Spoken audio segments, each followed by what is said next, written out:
Today we've got the Fujifilm X half. Oh, no, sorry, this one. Easy to mix up. I'm joking, don't come for me in the comments. I'm making a point because I think a lot of the photography industry is acting like this is basically one of these. And I don't think that's very fair. I don't feel like I can review this like a normal camera because it isn't one. There's nothing like this on the market. It is innovative by Fujifilm and it's designed to be fun and light, and the build quality is, and because it's meant to be fun, me and Jakub are gonna take it on a fun summer day out.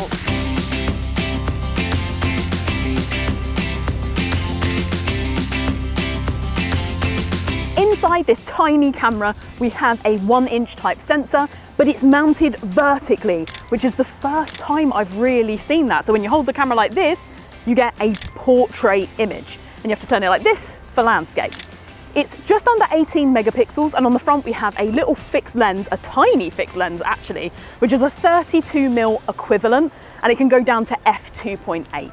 Now this camera can record video only up to 1080p, but one of my favorite things is that it's got a film shooting mode, and I'm going to show you that in a little bit.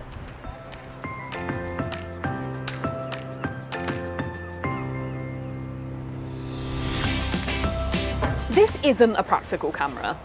And honestly, the image quality isn't great either. It's meant to have a specific look. It's meant to be like an old film, Fuji quick snap camera type thing. And I totally get that. As a photographer, that can sometimes be really difficult to come to terms with when you're looking back at your images and you're like, God, I wish I was using maybe my proper camera to get that shot. But that's not what this is designed for. It is designed to be an experience that is like having a disposable camera. And to be fair, this is the most fun I've had during a review in ages. Jakub is not happy behind the camera.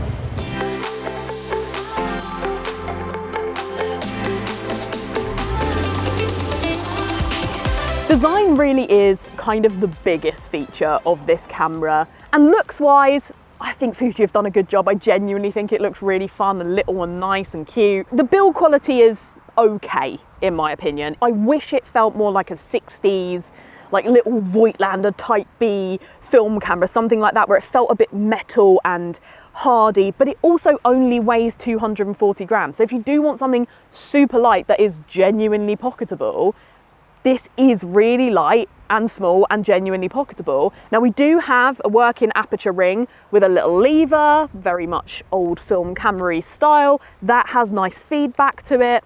We have a manual focus ring, which you can use. We've got a EV compensation dial on top, so you can just kind of have this in auto and then move that as you need to. Again, harking back to a very, taking a lot of the thought process away from it and letting you concentrate on where you are, what you're shooting.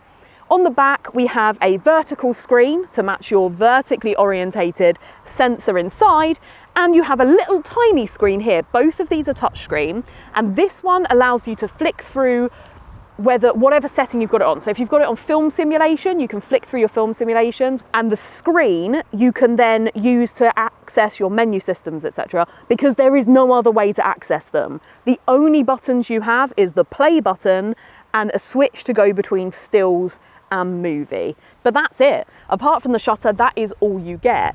Now the responsiveness of these two screens on the back isn't amazing. They do the job. It can be a little frustrating at times, but again, I think that is all part of the experience.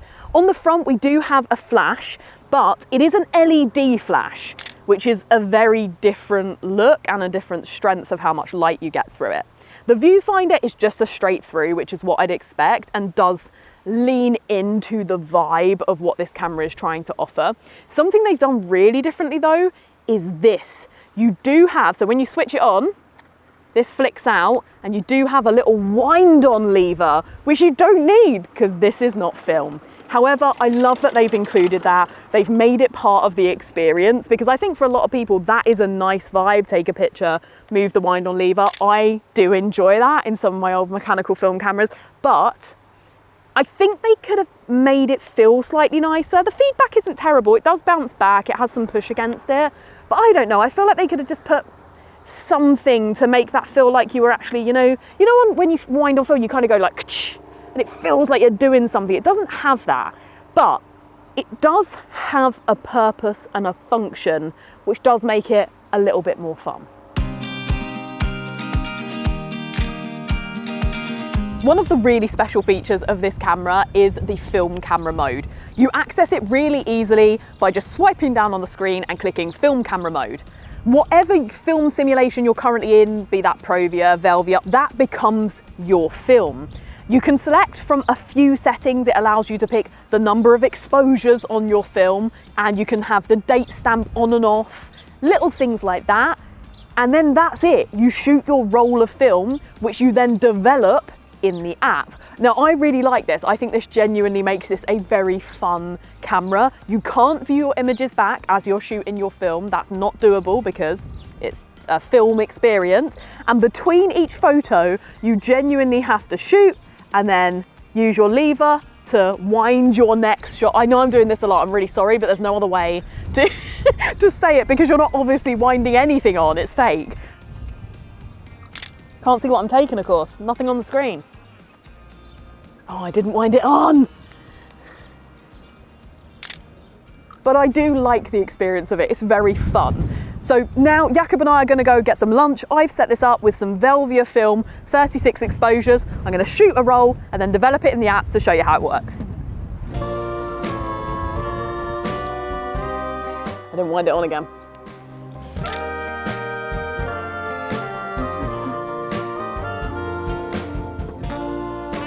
This isn't the cheapest camera for what you're getting, really, but film is expensive to buy and it's expensive to process. And this is trying to give you that film experience, and you're not actually having to pay for all that part of it.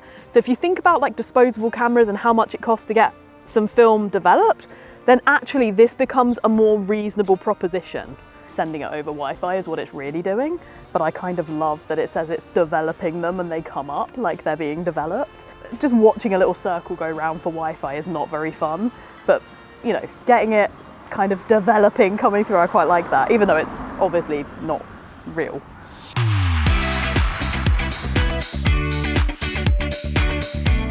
I'm gonna be honest, I'm a photographer and this is a camera, and it's a camera from Fujifilm, who I really respect.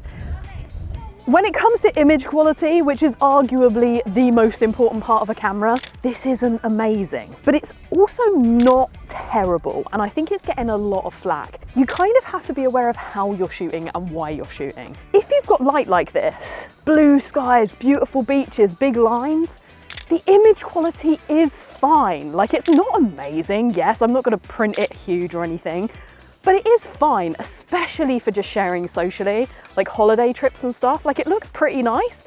And if you're in a more difficult situation, Fujifilm has a ton of like filters and grain and light leak stuff built in to make those pictures look a little bit better. The X-Half has 10 of the most popular film simulations: Provia, Velvia, Astia, Classic Chrome, Reala Ace, Classic Neg, Nostalgic Neg, Eterna, Acros and Sepia. On top of that, there is the signature Fujifilm grain, and you can choose the strength and size, which can be helpful for masking the occasional lack of detail in photos, especially if there's some quite challenging light. It also offers many creative filters like light leak, halation, colour shift and so on. Some of those, in my opinion, are better than others. I don't think I'd use all of them, but some of them do look really cool. The film simulations though, as we've come to expect from Fuji, all look pretty great. And remember, you don't get RAW, it only saves JPEGs. Why did that take so long? Oh, it's like the third time I've done that. Okay, that is something you have to look out for because you can't see anything on the back screen. And when you look through, you're just looking through a straight through viewfinder. I have no idea if I lost all those photos now. So that is because you can't look back at the photos until you like develop them. That is annoying. I don't think many people are going to shoot video with this, honestly, because the whole point of this is to have like a digital film-like experience. But it's one of the only things you can select on the camera without going into the menu system. So I'm going to tell you about it anyway. So you can go into movie really, really easily with this little switch. It's actually a really nice feeling switch, that. Good feedback.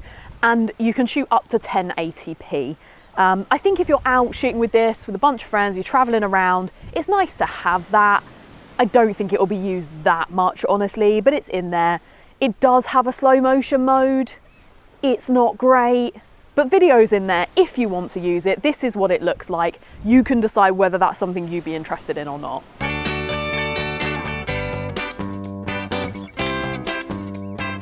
This is one of the hardest reviews I've done in a long time, because I can't review this like a normal camera. Fujifilm have done something genuinely innovative here, and I can't deny that I've had so much fun shooting with this today. Not because I genuinely think this is a good camera, like the photography part of it, that's kind of not why it's designed to be good. It's meant to be fun and take away the stress of shooting. And actually, as a photographer, sometimes I find myself so deep inside of my camera that I miss everything happening around me. So for Amy and Jakub's big day out, this has been super fun to carry around and just get pictures and not really think about it, focus on my day. So for that reason, I think this is a great camera, and I would love to know what you guys think of it out there. Is this something that you'd be like, absolutely not? Or maybe you can kind of see the upsides to having something like this. Let me know in the comments. And for now, from me and Jakub, a massive thank you for watching. I hope you join us again soon in another video from MPB.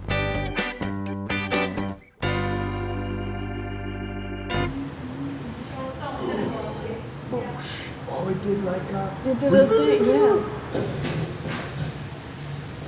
You have your lens cover.